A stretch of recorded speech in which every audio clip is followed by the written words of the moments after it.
पण संसाराचा मोह तुमचा काय सांगू, ज्याला 100 लेकर होते ना, असा धृतराष्ट्राचा सुटला. धृतराष्ट्र ज्याला 100 लेकर होती, आपण 1-2 लेकरवाला रडतात, याच्यात काय नवल आहे? 100 वाला रडतोय. विदुर काकांचा हात धरून भीष्म पितामह रडत होते. धृतराष्ट्र ज्या वेळेस रडतो ना, विदुर काकांचा हात धरून, सर्व ताई दादा ऐका, ज्या दिवशी ज्याला डोळे नाहीत असा धृतराष्ट्र विदुर काकांचा हात धरून रडतो ना, सर्वांनी एक लक्षात ठेवा, माणसं पडतीचा इतिहास विसरत नाही बरं. ज्या विदुर काकांची सावली महालात फिरताना दाशी पुत्र म्हणून पुसली जात होती, ज्या विदुर काकांना महालात बसायला खुर्ची दिली जात नव्हती, हा वेळ कशी बदलते, प्रसंग कसा बदलतो. ज्याला दाशीपुत्र म्हणून हिनवलं जात होतं, ज्याला सिंहासनावर बसायची सत्ता नव्हती, अशा विदुर काकांचा हात धरून एक दिवस धृतराष्ट्र रडत होता आणि रडताना सांगत होता, विदुरा सांगणारे माझं असं काय चुकलं? अरे 100 लेकरांचा बाप मी, पण माझ्या तोंडात पाणी टाकायला एक नाही. काय असं चुकलं माझं? एकही नाही. इथं बसणारे दादा ताई ऐका, तुमचं आणि माझंही आयुष्य फार छोट आहे, अल्पच आयुष्य आपलं. पण ज्या दिवशी आपल्या संसारात आपल्याला दुःख सांगायला आपली हक्काची माणसं कमवता येतील ना, त्या दिवशी आपल्या प्रारब्धाचा भोग आपल्याला समजेल बरं का. सोपी गटी का नाही. तुम्ही सर्वजण मोठ्या मनाची माणसं आहेत, मोठ्या विचाराची माणसं आहेत. सांगताना काळजीपूर्वक शब्द मारा करून सांगून जाईल. जीवनात तुम्ही संपत्ती कमवा, आपल्या सातबारा किती कमवा, बँक बॅलन्स किती कमवा, किती श्रीमंत राहा, तुमच्या मशानभूमीला शेवटच्या दिवशी कोणतेच कागद चिटकवले जात नाहीत. तुम्ही ज्याच्यासाठी हाय उपस करत होतात ना, हाय घर, हाय वावर, हाय पोऱ्या, हे सर्वांसाठी तुम्ही जे करत होतात ना, याच्यातला एकही कागद तिथं चिपकवला जात नाही की आमच्या दादांनी, आमच्या आप्पांनी, आमच्या भाऊसाहेबांनी एवढं कमवलं बा. कोणाचाच कागद नाही. पण तुम्हाला सांगू का, संपत्तीचा कागद मशानभूमीपर्यंत येत नाही, पण आयुष्यभर कमवलेली माणसं मशानभूमीपर्यंत येतात, शेवटच्या काळापर्यंत येतात. ज्याला 100 लेकरं होती ना, त्याला माणसं नाही कमवता आली, त्याचा मोह मेला नाही शेवटीपर्यंत. जेव्हा धृतराष्ट्रांना भेटायचा ना, कृष्ण स्वतः सांगायचा, युद्ध टाळ, युद्धाचे परिणाम चांगले नसतात. पण हा मुलांच्या मोहात पडलेला धृतराष्ट्र सांगत होता, नाही कृष्णा, माझ्याच पोरांना राजा बनव, माझ्याच पोरांचं भलं व्हायला पाहिजे. आजही अशा वृत्तीचे माणसं जिवंत आहेत. आमनाच पोरांना चांगलं व्हायला पाहिजे, आमनाच पोरांना 3-3 मजली बिल्डिंगा बांधवायला पाहिजे, आमनाच पोरांची दरवरीसल्या जमिनी लिहायला पाहिजे, आमनाच पोरांना असा नांता करायला व्हायला पाहिजे, बाकी ना असा उलगी जावायला पाहिजे.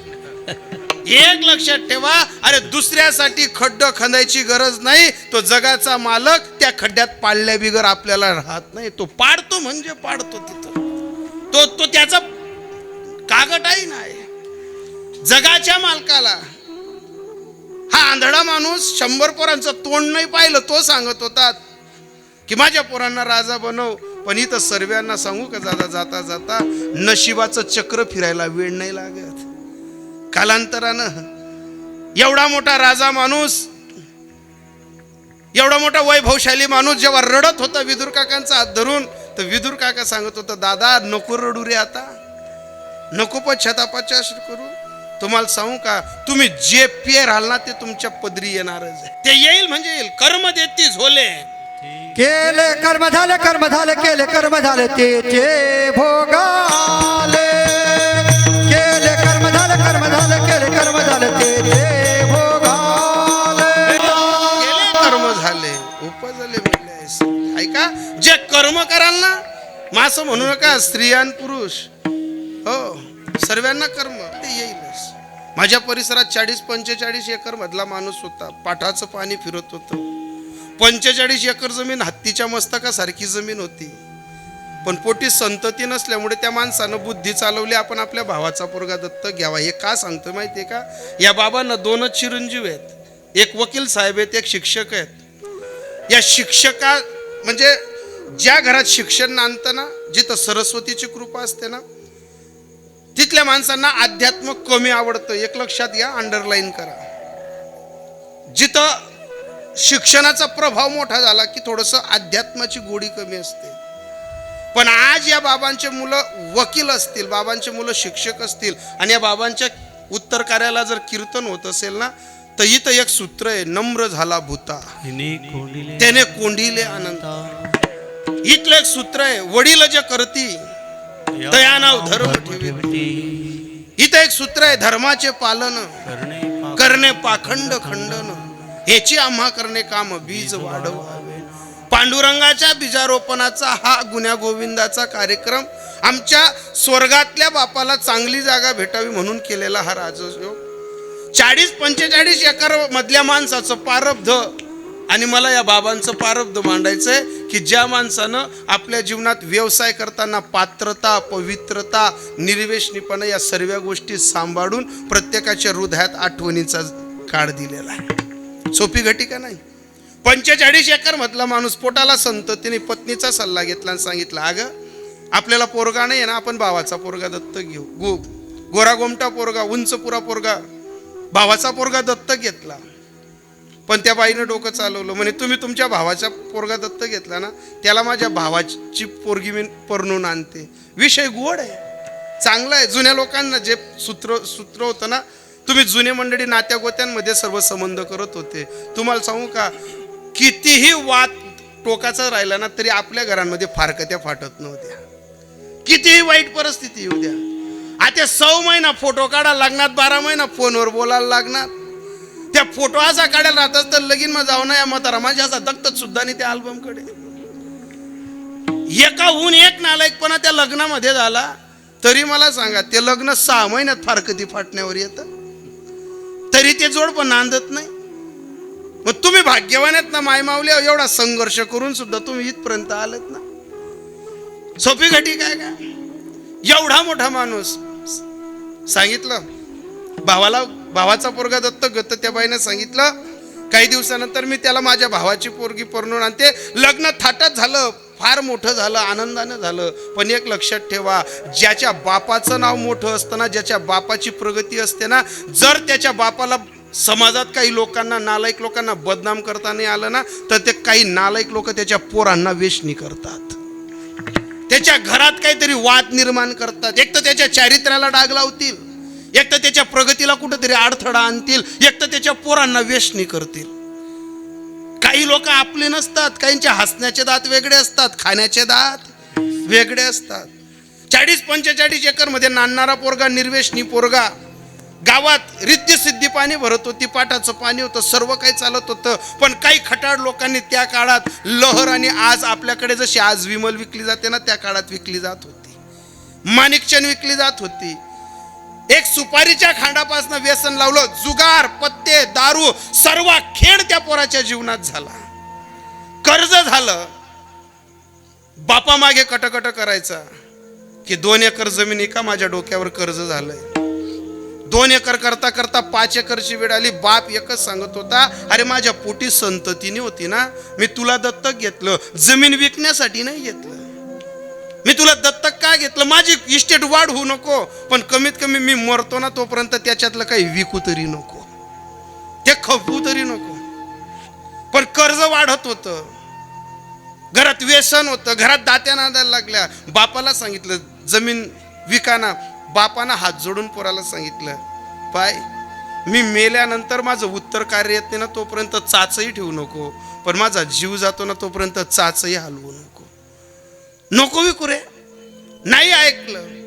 घरात दात्या चालत होत्या, बाप ऐकत नाही म्हणून थकलेल्या बापाला सकाळी सकाळी ग्रामीण भागांमध्ये एकच नळ असायचा. सकाळी बाया भांड्या भरताना भानगडी करायच्या, गली परत भानगडी व्हायच्या. त्या भानगडींमध्ये, त्या नळांच्या आवाजामध्ये त्या पोरानं एकच केलं, बापाला गोधडी घेतली किंवा एखादी उसळशी घेतली असेल, बापाच्या नाकाला लावली, थकलेल्या बापाला खाटेवर संपून टाकलं, बापाला मारून टाकलं. त्याला असं वाटत होतं मला कोणी पाहिलं. पण एक लक्षात ठेवा कीर्तन ऐकणारे दादा हो, मी रोज समाज प्रबोधनावर कीर्तन करतो. मी जिवंतपणे तुम्हाला तुमच्या हृदयात देव नांदतो आणि देव तुमच्याजवळ आहे, फक्त तुमच्या कर्मात देव लपलेला आहे. ते शोधण्याचं कारण कीर्तनाच्या माध्यमातून सांगण्याचा प्रयत्न करतोय. देव मंदिरात आहे, देव आपल्या घरी आहे, पण याच्याही पलीकडे तुझा आहे तुझ्यापाशी, परी तू जागा भुलाशी. देव तुझ्या कर्मात आहे, देव तुझ्या वागण्यात आहे, देव तुझ्या कर्तृत्वात आहे. देव लांब नाही आहे.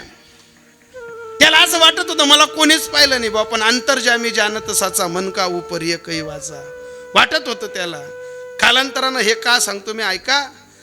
ज्यानं बापाला मारलं होतं ना, त्याला कालांतरानं व्यसनानं असा भरकटला गेला, जमीन राहिली नाही. होती ती थोडीफार जमीन, ती सर्व व्यसनामुळे सर्व बरखास्त झाली. ज्याच्या घरी रिद्धी सिद्धी नांदत होती त्याला कंट्रोलचं धान्य खायची वेळ आली. कंट्रोलचं धान्य भेटत नव्हतं अशी वेळ आली. परिणाम काय झाला, 7-8-10 वर्षापूर्वी तो माणूस आम्ही मरताना पाहिला, ज्यानं बापाला मारलं होतं ना. त्याच्या बापाचं प्रारब्ध पहा आणि आज या बापाचं प्रारब्ध पहा. ज्यानं बापाला मारलं होतं त्याचा मृत्यू आम्ही असा जवळून पाहिलाय. कमरेपासून पूर्ण सडला होता, असे जंतू पडले होते पायामध्ये. ज्यांना परिस्थितीवर गर्व आहे ना, ज्यांना काही गोष्टींवरती गर्व आहे ना, त्यांनी कानाचे पडदे खोलून ऐका. दादा, मी तुमच्या विरोधात बोलायला आलो नाहीये, फक्त तुम्ही माणसं आहेत आणि माणुसकीच्या धर्माने जगा हे कीर्तनातनं मांडायला आलेला माणूस. कमरेपासनं पूर्ण सडला. आपल्या तोरच्या काड्या असतात ना, आपण गुरढोरांसाठी खट्टा करतो ना शेण आवरण्यासाठी, डॉक्टरांनी एकच सल्ला दिला की त्या खट्ट्याच्या काड्याला कापूस लावायचा आणि त्याच्यानं या पायातल्या मांडीतले पैंजणातले असे जंतू बाहेर फेकायचा. शेवटच्या काड्याला माझा भाऊ डॉक्टर आहे, पाचोऱ्यात लई मोठा दवाखाना आहे. शेवटी तो फक्त शेवटचा रिपोर्ट चेक करायला जेव्हा गेला होता ना, माझ्या भावानं त्याला विचारलं, दादा, आप्पा, नाना, अरे 2 कोटी लोकांमध्ये हा आजार एका माणसाला होतो. 2 कोटी लोकांमध्ये हा आजार एका माणसाला होतो. सांग ना, असं काय घडलं तुझ्याकडनं की आजारानं तुला घेरलं? ज्या माणसानं अंतकरणातलं दुःख कधीच कोणाला सांगितलं नाही ना, तो त्या डॉक्टरांच्या कॉटवर बसताना रडत होता की दादा, अरे मी माझ्या बापाला उसशीचा बोडा देऊन मारलंय, म्हणून मला किडे पडून मारायची वेळ येते. हे काय सांगतोय मी? पण मी काल माझ्या मुलाचं तिकीट रेल्वे स्टेशनवर रिझर्वेशन करायला जेव्हा गेलो ना, जी सून वाजवत आणली, गाजवत आणली, भर भाऊबंदकीत बीद मिरवत आणली. जी बाई शनिवारी आमच्याकडे बाजार असतो, एक जर्मेलचा डबा भरून मजुरी वाटायची. तिला घरामध्ये मिसरी लागायची, तिला सुपाऱ्या लागायच्या, सासूचा डोळा काना तिरपा झाला की घरातलं धान्य विकायला लागायची. अरे जिच्या हातात रिद्धी सिद्धी होती ती घरातलं धान्य विकायला लागली. थोडं करता करता घरात वाद वाढता वाढता रविवार असेल शनिवार असेल, सासूला बाथरूममध्ये घेतलं. डोकं माथं धुवायच्या नांदाने ही सासू कटकट करते बुवा, हिचं आवरावं लागतं बुवा. आणि त्या बाईचा तिच्याच केसांनी सासूला गडफास दिला आणि बाथरूममध्ये संपवलं दिला. यानं बाप संपवला, हिनं सासू संपवली. अरे ज्यांना वाजवत आणलं, गाजवत आणलं, दत्तक घेतलं, त्यांनी एवढा मोठा कार्यक्रम केला. मी हे का सांगतोय तुम्हाला माहितीये? जी बाई पाचोऱ्याला बाजार करायला जर गेली ना, तर अशा छोट्या छकड्यामध्ये बसायची. सालदार लोक पाय घड्या टाकायच्या, ऊन सुद्धा तिच्या अंगावर पडायचं नाही. ती बाई काल रेल्वे स्टेशनवर कटोरो घेऊन अशी भीक मागत होती, अशी भीक मागत होती. आणि मी माझ्या मुलाला सांगितलं, म्हटलं माऊली, ही बाई आपल्या परिसरातली आहे, फार मोठी वैभवशाली संपदेतली घराची ही बाई आहे. त्यानं विचारलं, पप्पा का दाखवतात मला? म्हटलं ही ती बाई आहे की हिच्या नवऱ्यानं स्वतःच्या बापाला उसशीचा बोडा, गोधडीचा बोडा देऊन मारलं होतं, तर त्याला किडे पडून मरावं लागलं. हिने सासूला बाथरूम मध्ये मारलं होतं, पाय आज ही रेल्वे स्टेशनवर भीक मागते. दादा, जीवनाचं प्रारब्धात सहज काही घटिका घडत नाही, जीवनात स्वत काही येत नाही. हे का घडतं? वाहिल्या उद्वेग दुःखाची केवळ, वाहिल्या उद्वेग दुःखाची केवळ, ठेविले आनंद कैचे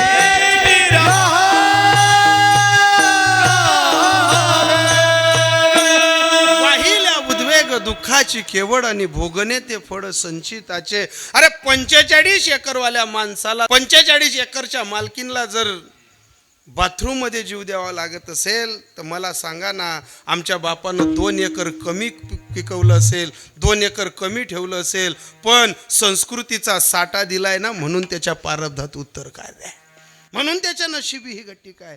अरे जे धृतराष्ट्राच्या नशिबी आलं नाही, त्या 40 एकरवाल्याच्या नशिबी आलं नाही, पण त्याच्याही पलीकडे या बाबांच्या नशिबी आलं. आणि ज्या वेळेस आंधळ्या धृतराष्ट्रानं विदुर काकांना विचारलं, सांग ना काय करू दादा, आता मनातला खेत काढ आणि गोविंदाशीनाथ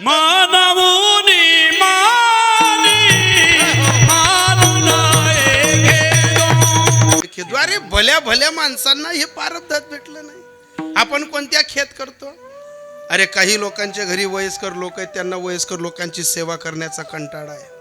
पण तुम्हाला जाता जाता सांगेल, जोपर्यंत आपल्या घरी लुगड्यावाली म्हातारी जिवंत आहे, टोपीवाला बाप जिवंत आहे ना, तोपर्यंत आपल्या घराची शान जिवंत आहे.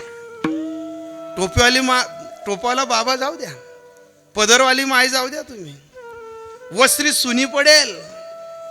ज्या वस्त्रीमध्ये 1-2 लोक भेटायला येतात ना, ती वस्त्री आपल्याशी पोरकी होऊन जाते हो. इथं बसलेल्या ताई दादा एक लक्षात ठेवा, हा मुद्दा ऐकताना 35च्या आतल्या सुनांनी मुलांनी ऐका. होतो आपल्या घरामध्ये वाद, आपल्या घरामध्ये कधी कधी भांडणही होतात, कधी कधी मायबाप घरामध्ये ओझं सुद्धा वाटतात. पण खरं सांगू का, जो बाप आपल्याला हक्काने शिव्या देतो आणि वडण लावतो ना, तो ज्या दिवशी चालला जातो ना, त्या दिवशी तो फक्त 1 दिवस नाही आठवत, पावली आठवतो आपल्याला. तो का फक्त पोरांनाच आठवतो का.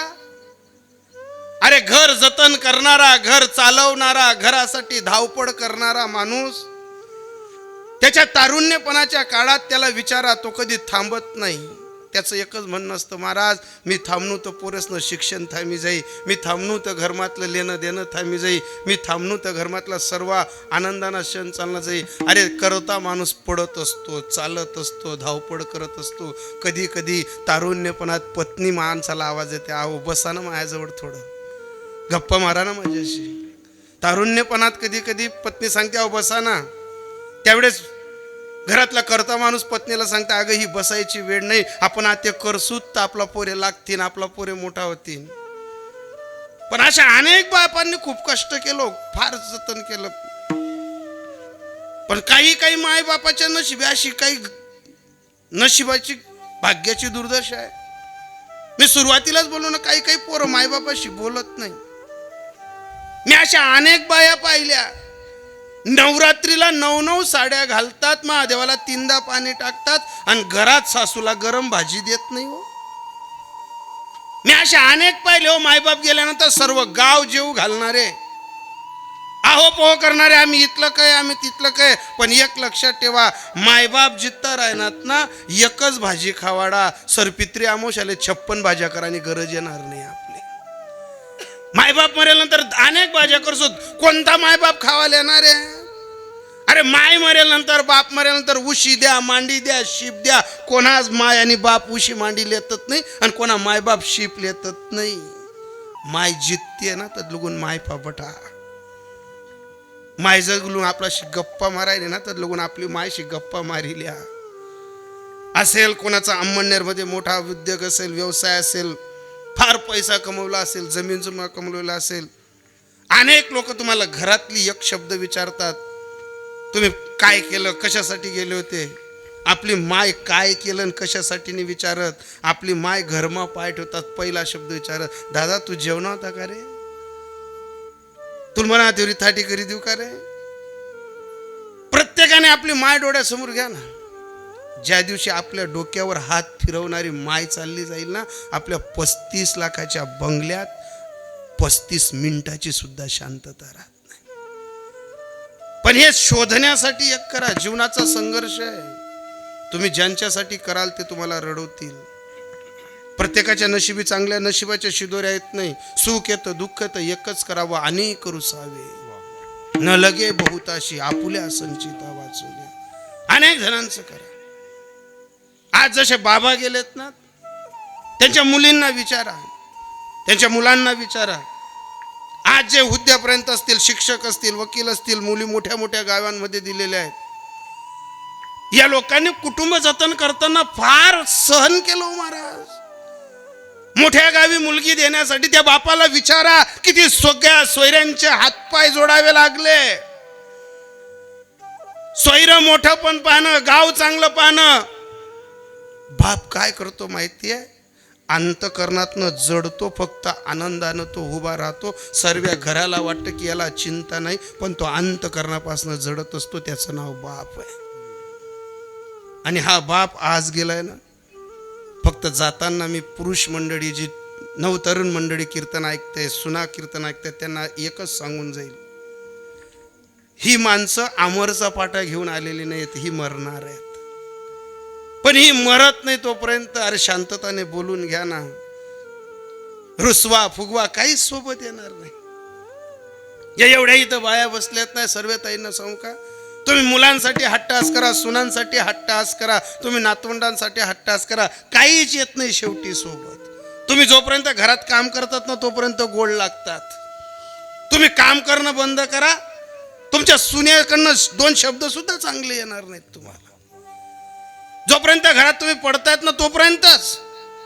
या नरढाण्याला मी कार्यक्रम केलाय 2.5-3 महिन्यापूर्वी. वड्डर जातीच्या लोकांच्या घरी कार्यक्रम केलाय. असेच नामवंत घराण्यातले बाबा, जसे आज वकील साहेब आहेत, त्यांचा मुलगा API, एक मुलगा तलाटीन, एक पोरगा घरी.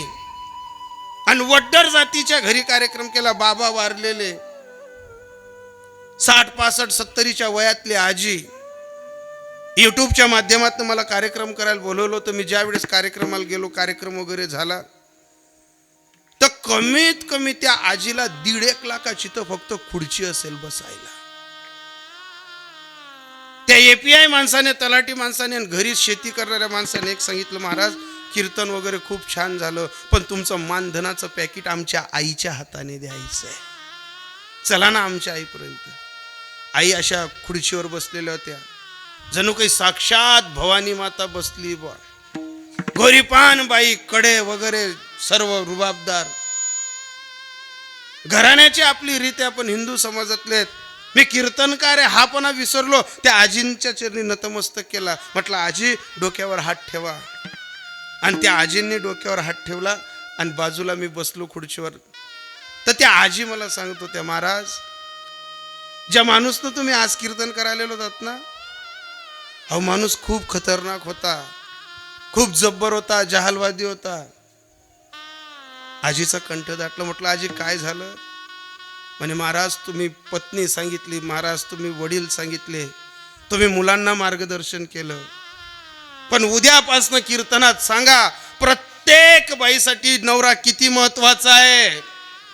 प्रत्येक घराघरात तुमचा निरोप जाऊ द्या. मुलं असतील, सुना असतील, नातवंड असतील, पण स्त्री जातीचा कुंकू ज्या दिवशी पुसला जातो ना, ती जगातली पोरकी एकमेव बाई असते ना. तिला मनातलं सांगता येतं ना, अंतकरणातलं बोलता येतं. ती एकमेव तिच्या हृदयातल्या झटा सांगू शकत नाही. म्हटलं आजी काय झालं? महाराज माझ्या एका मुलाचा बंगला आहे शिरपूरला, एकाचा धुळ्यात आहे, नरढाण्यात आहे. एकेका मुलाचे 40-40 लाखाचे बंगले आहेत. पण मी 40-40 लाखना बंगलासमा फिरताना म्हणा माणूस याद करस की ज्या माणूसना मी तर आपण वडा खादात, ज्या माणूसना मी तर आपण लोकेसना घरण्या मांगेल भाकरी खाद्यात. आज आपला घरमा 300-350 रुपये किलो ना तांदूळ शिजी राहणार. पण ज्या माणूसनी हा संसार उभा करासाठी हट्टास करा, तो माणूस आज कोणताच कोपरा मातने डोळ्याला दिखत नाही. म्हटलं असं काय झालं आजी? तर ती आजी सांगायची, महाराज आम्ही वड्डर जातीचे लोक, माझी सासू खराब, माझ्या नवऱ्याचा स्वभाव खराब, माझ्यासोबत 3 मुलं 1 मुलगी. आम्ही कधी गटारींमध्ये, कधी हागणखडींमध्ये डुकरं पकडायला जायचो, कधी जाडं लावलेलं राहायचं. माझ्याच बाजूने कधी डुक्कर निघून गेलं. हा माणूस ज्याच्याबद्दल तुम्ही कीर्तन करायला आलात ना, इतका जहालवादी माणूस होता. माझ्याकडनं जर डुक्कर निघून गेलं, तिथंच काटेरी काठी सापडो का नागिनची काठी सापडो, तिथंच मला मारायचा, ठोकायचा, नाना तऱ्हेच्या शिव्या द्यायचा. पण आज 40 लाख रुपयांना बंगला मा फिरताना जो माणूस माले गाया दे ना तो मनशिवाय जे नाही. आज बंगला मा सर्व पदार्थ आहेत पण त्या माणूसना याद मा मना पोटमा एकही उतरत नाही. मला त्या आजीकडनं शिकायला भेटलं की आयुष्य फार छोट आहे, एकामेकाला जीव लावा, जतन करा आणि जतन करताना देवाला सांगा अरे आमचं सुख असेल दुःख असेल हे सर्व तुझ्या पदरी दे, माझं रामराज्य वाढू दे, माझ्या घरात नंदनवन होऊ दे, गोकुळासारखं कुटुंब खिलू दे. पण याच्यासाठी सांगताना हे नारायणा तू काय कर, तुका म्हणे